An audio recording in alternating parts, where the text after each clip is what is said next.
أعوذ بالله من الشيطان الرجيم. بسم الله الرحمن الرحيم. وجاءت سيارة فأرسلوا واردهم فأدلى دلوه قال يا بشرى هذا غلام وأسروه بضاعة والله عليم بما يعملون وشروه بثمن بخس دراهم معدودة وكانوا فيه من الزاهدين. صدق اللہ العظیم. حضرت یوسف علیہ السلام نے کنویں میں 3 دن گزارے. ہمارے آقا علیہ السلام نے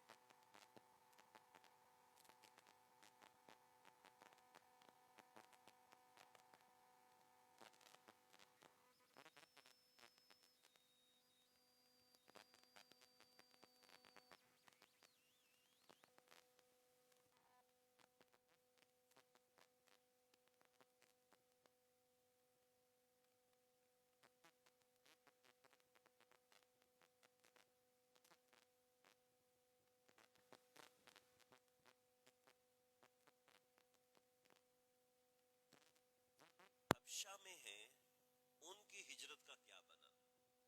تو آپ صلی اللہ علیہ وسلم نے فرمایا میں دیکھ رہا ہوں جعفر اور اس کے ساتھی کشتی میں بیٹھے ہوئے ہیں اور کشتی اس وقت سمندر میں رکی ہوئی ہے. تو سیدنا صدیق اکبر رضی اللہ تعالیٰ عنہ نے عرض کیا کہ اللہ کے نبی مجھے بھی دکھا دیں. تو اللہ علیہ وسلم نے ان کی ہاتھ پھیرا، فرمایا دیکھو نظر آتا ہے؟ جی یا رسول اللہ نظر آ رہا ہے، دیکھ رہا ہوں. تو ایسے ہی حضرت یوسف علیہ السلام کنویں میں تھے. تو یہ 3 دن کیسے گزرے؟ تفاسیر میں بہت تفصیلیں لکھی ہیں، لیکن وہ تفصیل ایسی ہے جو کہ یاد کرنے سے تعلق رکھتی ہے. چنانچہ میں صرف اجمالاً وہ بات سنا دیتا ہوں جو یاد رہ جائے، بلکہ یاد کرنے والی چیزیں تو ظاہری بات ہے بہت زیادہ ہے. حضرت جبریل آئے، تفسیر در منصور میں باقاعدہ تفصیل ہے، واقعات لکھے ہیں. تو حضرت یوسف علیہ السلام کو پتھر پر بٹھایا، کہا کہ یوسف تم راضی ہو، تم یہاں سے نکلنا چاہتے ہو؟ کہ جیسے یعقوب کے رب کی مرضی ویسے میرے ساتھ.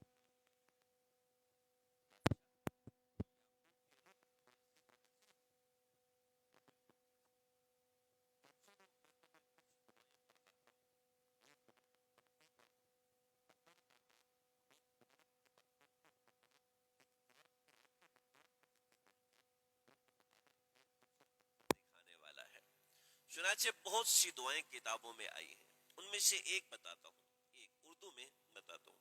حضرت یوسف علیہ السلام نے ان میں یہ دعا کی کہ اللہ جتنے بھی غمگین لوگ ہیں، سحری کے وقت ان کا غم ہلکا کر دے. سحری کے وقت، آج کل سحری کا وقت سمجھنا آسان ہے. فجر سے 1-1.5 گھنٹہ پہلے کا وقت جو ہوتا ہے وہ سحری کا ہوتا ہے. 1 گھنٹہ کہہ لیں یا پونا گھنٹہ کہہ لیں، یہ وقت سحری کا ہوتا ہے. آپ تجربہ کر کے دیکھ لیں، جس تکلیف آئی ہوتی ہے، جس پہ غم آیا ہوتا ہے، یا کوئی شخص کسی مسافرت میں ہے، سفر میں ہے، سحری کے وقت ایسے لوگ سو ہی جاتے ہیں. سحری کے وقت شدید تکلیف والا مریض بھی کافی بہتر محسوس کر رہا ہوتا ہے۔ حضرت یوسف علیہ السلام کی دعا کی برکت سے کہ سحری کے وقت امت مسلمہ کے غم عام طور پہ بہت کم ہو چکے ہوتے ہیں۔ میرے ایک ساتھی ہیں، ان کے والد کا کرونا میں انتقال ہوا ہے، بڑے اچھے ساتھی تھے، تو انہوں نے بتایا کہ جب صبح سے پہلے کا وقت یعنی فجر سے پہلے کا جو وقت ہوتا ہے، اس وقت جو corona I C U ward کے لوگ ہیں اور جو یعنی سب سے خطرناک وارڈ کے لوگ ہوتے ہیں، کہ وہ لوگ بھی اس وقت میں بڑے سکون سے ہوتے تھے، بڑے سکون سے ہوتے تھے۔ تو یہ بڑی عجیب عجیب کہانیاں ہیں۔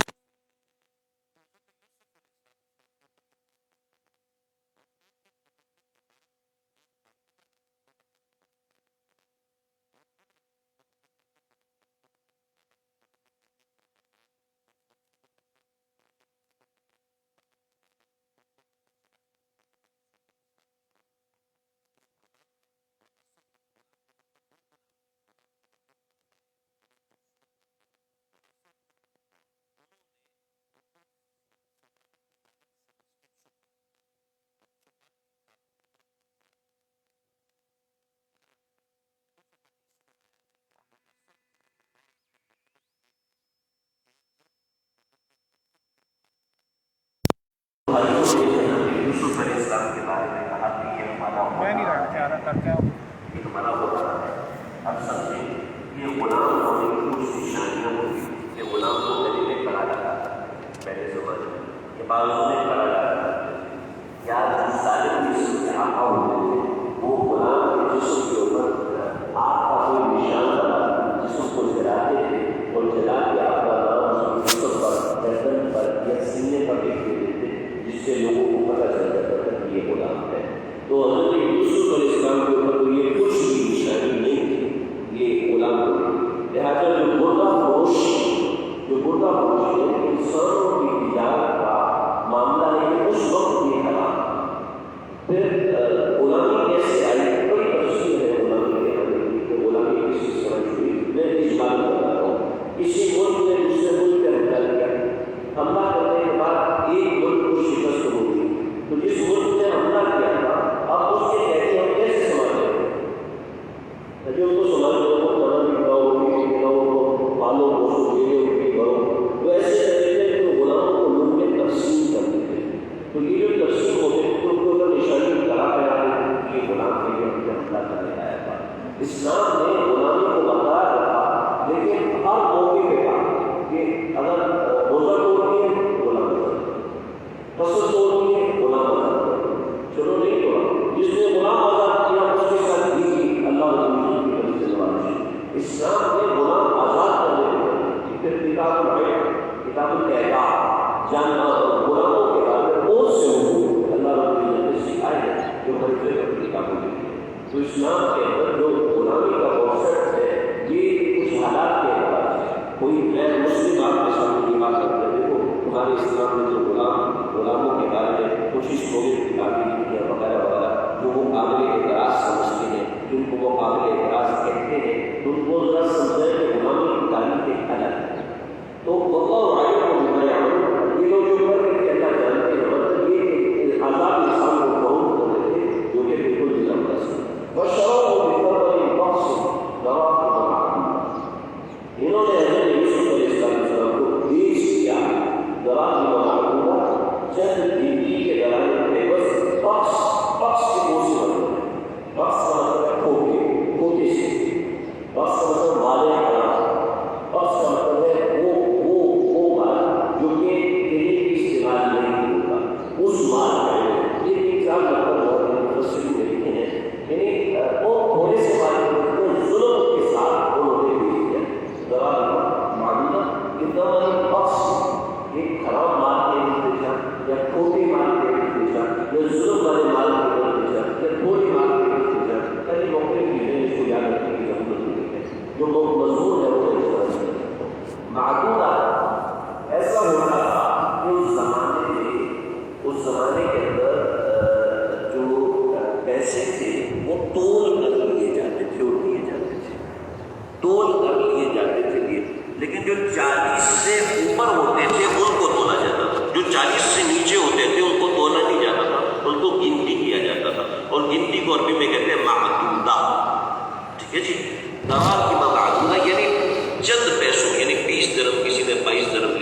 هو الکریم ابن الکریم ابن الکریم ابن الکریم، 4 مرتبہ کہ وہ نیک بخت، اس کا والد نیک بخت، اس کا والد نیک بخت، اس کا والد نیک بخت۔ وہ کون ہے؟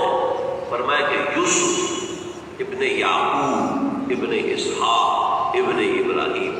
اتنا بڑا مرتبہ ہے، اتنا بڑا مرتبہ ہے، اتنا بڑا مرتبہ ہونے کے بعد وَكَانُوا فِيهِ مِنَ الزَّاهِدِينَ، یہ لوگ بیزار تھے، یہ لوگ بیزار تھے۔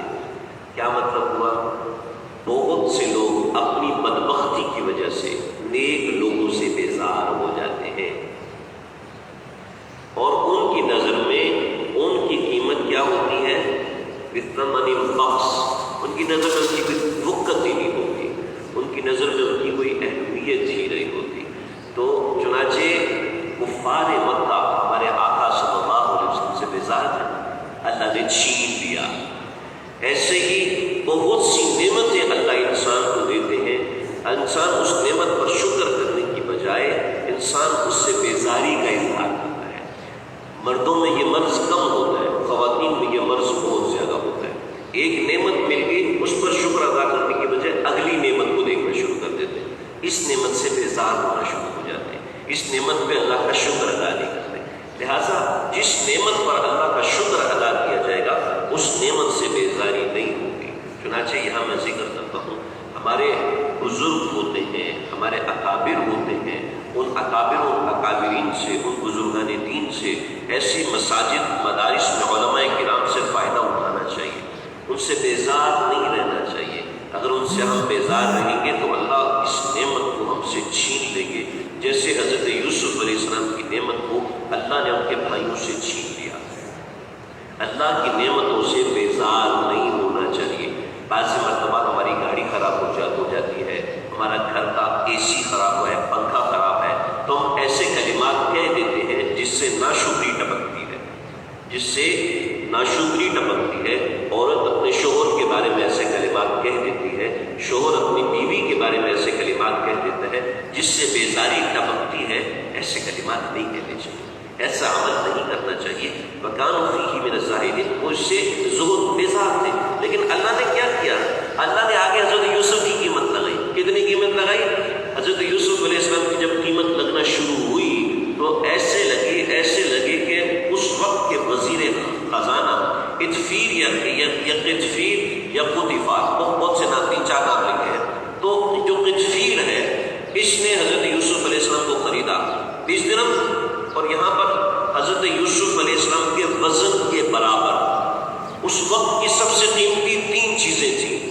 سب سے قیمتی چیز سونا، وہ حضرت یوسف کے وزن کے برابر سونا، حضرت یوسف علیہ السلام کے وزن کے برابر مشک، ٹھیک ہے، یہ مشک بعض دفعہ سونے سے بھی زیادہ مہنگا ہوتا ہے، مشک کی اتنی قیمت ہے۔ خیر، فارمیسٹیکل کمپنیز اس کے ذریعے سے دوائیاں بناتی ہیں۔ میں نے اپنے استاد جی سے ایک مرتبہ پوچھا تھا، انہوں نے بتایا کہ ہم نے صرف اتنی، انہوں نے پتہ نہیں اس کا وزن کیا بتایا تھا، 1 بورے کے مطابق ہم نے مشک خریدی، وہ فارمیسسٹ تھے، تو انہوں نے کہا ہم نے 1,25,000 روپے کی خریدی، صرف اتنی سی مشک۔ یہ میں آپ کو بتا رہا ہوں سن 2010 کی بات بتا رہا ہوں، ابھی پتہ نہیں کیا۔ تو مشک جو ہے یعنی اتنی سی آج کے زمانے میں 1,25,000 کی مل رہی ہے، اور اس زمانے میں کیا تھا؟ حضرت یوسف کے وزن کے برابر مشک، حضرت یوسف علیہ السلام کے وزن کے برابر سونا، اور حضرت یوسف علیہ السلام کے وزن کے مطابق خالص ریشم۔ یہ 3 چیزوں کا وزن طے ہوا، اور عزیز مصر نے حضرت یوسف علیہ السلام کو خریدا۔ وقال الذی، بہت سی باتیں ہیں، میں تفسیری لغات میں ان کی طرف نہیں جا رہا، وہ باتیں جو میرے اور آپ کی آسانی سے سمجھنے کی ہے وہ ذکر کرو۔ وقال الذی اشتراه من مصر لامرأته اکرمی مثواہ، جس شخص نے اس کو مصر میں خریدا اس نے اپنی بیوی سے کہا اکرمی مثواہ، اس کو عزت کے ساتھ رکھنا، اس کو غلاموں کی طرح نہیں رکھنا، ہم نے اس کو عزت کی طرح رکھنا ہے۔ حضرت ابن مسعود فرماتے ہیں 3 لوگ ایسے ہیں کہ جنہوں نے صرف چہرہ دیکھ کر پہچان لیا کہ یہ بندہ بڑے کام کا ہے۔ ان میں ایک عزیز مصر بھی ہے، اس نے صرف حضرت یوسف علیہ السلام کے چہرے کو دیکھا، سعادت کو دیکھا، وہ دیکھ کر پہچان لیا کہ یہ کوئی بڑی چیز ہے، یہ بڑی سعادت مند قسم کی ذات ہے، چنانچہ حضرت یوسف علیہ السلام کو خریدا۔ یہ صرف اندر کی نیکی ہے. بقیہ حضرت یوسف علیہ السلام کا حسن کتنا بڑا ہے، حسن اتنا بڑا ہے کہ روایتوں میں آتا ہے کہ اللہ رب العزت نے دنیا کے اندر جب حسن کو تقسیم کیا تو 25% حسن یعنی 1/4 حسن جو ہے نہیں 1/3 حسن ساری دنیا کو دیا اور 2/3 حسن حضرت یوسف علیہ السلام کو دیا. اور ایک روایت میں کہ حضرت ابراہیم علیہ السلام کی بیوی ان کو 2/3 حسن حضرت ابراہیم علیہ السلام کی اہلیہ اور حضرت یوسف علیہ السلام ان دونوں میں تقسیم ہوا. لیکن بہرحال زیادہ راجع یہ ہے کہ حضرت یوسف علیہ السلام کو 2/3 حسن ساری دنیا کا دیا گیا اور بقیہ ساری دنیا کشمیر کی وادیاں ہم دیکھتے ہیں. اور جو ہمارے نوجوان اپنے اماں ابا کو بھول جاتے ہیں، کسی لڑکی کو دیکھ کر اپنے اماں ابا کو بھول ہی جاتے ہیں کہ نہیں یہ تو پاگل ہے، اس کے حسن کے سامنے کیا ہے وغیرہ وغیرہ، اور پاگل ہو کے اس کے اوپر اپنی زندگی برباد کر دیتے ہیں. کتنے ہی مجنون، کتنی ہی لیلا، سارے برباد ہو جاتے ہیں. لیکن حضرت یوسف علیہ السلام کا حسن کتنا بڑا ہے. میں صرف حسن کی بات نہیں کر رہا، جو اندرونی صفات تھی ان اندرونی صفات کے اوپر یہ معاملہ ہوا. تو عزیز مصر نے حضرت یوسف علیہ السلام کو ایسے پسند کیا. حضرت یوسف علیہ السلام اس جگہ پر کیوں آئے، مصر میں آئے اور ایک وزیر کے گھر میں رہے. اللہ رب العزت نے ان کو لایا. عسیٰ ان ینفعنا او نتخذہ ولدا، ہم اس سے فائدہ اٹھائیں گے، یہ ہمیں فائدہ دے گا یا ہم اس کو اپنا بیٹا بنا لیں گے. وَكَذَلِكَ مَكَّنَّا لِيُوسُفَ فِي الْأَرْضِ، اور ایسے ہی ہم نے حضرت یوسف علیہ السلام کے قدم مصر کے اندر جمائے، زمین میں جمائے. وَلِنُعَلِّمَهُ مِن تَأْوِيلِ الْأَحَادِيثِ، تاکہ انہیں صحیح باتوں کا صحیح مطلب نکالنا سکھائیں.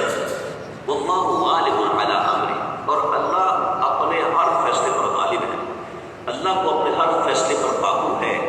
چنانچہ یوسف علیہ السلام کے بھائی وہ آئے اور کہنے لگے کہ یہ ہمارا غلام ہے جو گھر سے بھاگا ہوا ہے، اب ہم اس کو رکھنا نہیں چاہتے، لہٰذا تم لوگ لے جاؤ. انہوں نے سودا کیا، وہ لے گئے.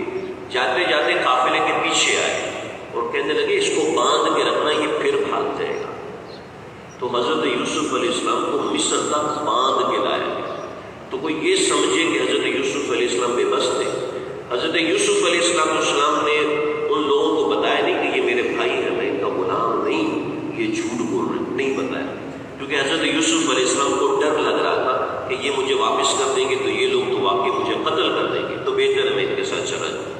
تو ان باتوں سے سمجھ میں آ رہا ہے کہ یہاں پر یہ لوگ بے بس ہوئے تھے. نہیں، اللہ کہتے ہیں تمہیں بظاہر نظر آ رہا ہے کہ کسی پر ظلم ہو رہا ہے، لیکن سمجھ لینا واللہ غالب علی امرہ، اللہ اپنے فیصلوں پر قابو رکھتے ہیں. کوئی فیصلہ اللہ سے بے قابو نہیں ہوتا. لہذا کوئی کتنا سرکش ہے، اس کی زبان گستاخیاں کر رہی ہے، تو ہم یہ نہ سمجھے کہ اس کی قدرت اللہ سے زیادہ ہو. نہ، اللہ نے اس کو ڈھیل دی ہوئی ہے، کیونکہ اللہ جیسے چاہتے ہیں معاملے کو اس طریقے سے کرتے ہیں. اب اس میں ایک بات ہے وہ میں ذکر کروں. میرے استاد محترم حضرت مولانا حنیف صاحب رحمۃ اللہ علیہ کو ابھی چند مہینے پہلے ان کا انتقال ہوا. انہوں نے ایک بات سنائی، فرمایا کہ جو بادشاہ اورنگزیب عالمگیر تھا، اس اورنگزیب عالمگیر ایک مرتبہ مسجد میں بیٹھا ہوا تھا، بہت بڑی جیسے یہ مسجد ہے. فرمایا میں اسی مسجد میں بیٹھا ہوا تھا، ہمارے استاد نے مولانا انیس صاحب نے ہمیں یہ واقعہ سنایا. کہا کہ اورنگزیب عالمگیر تالاب کے پاس بیٹھا ہوا تھا. مسجد کے اندر تالاب ہوتے تھے پہلے زمانے میں وضو کرنے کے لیے. تو وہ تالاب کے پاس بیٹھا ہوا تھا تو اس کے وزیر نے اس سے کہا کہ اتنا بڑا مدرسہ ہے، اتنی بڑی مسجد ہے، آپ اس کو چلا رہے ہیں، اتنا بڑا خرچہ کر رہے ہیں.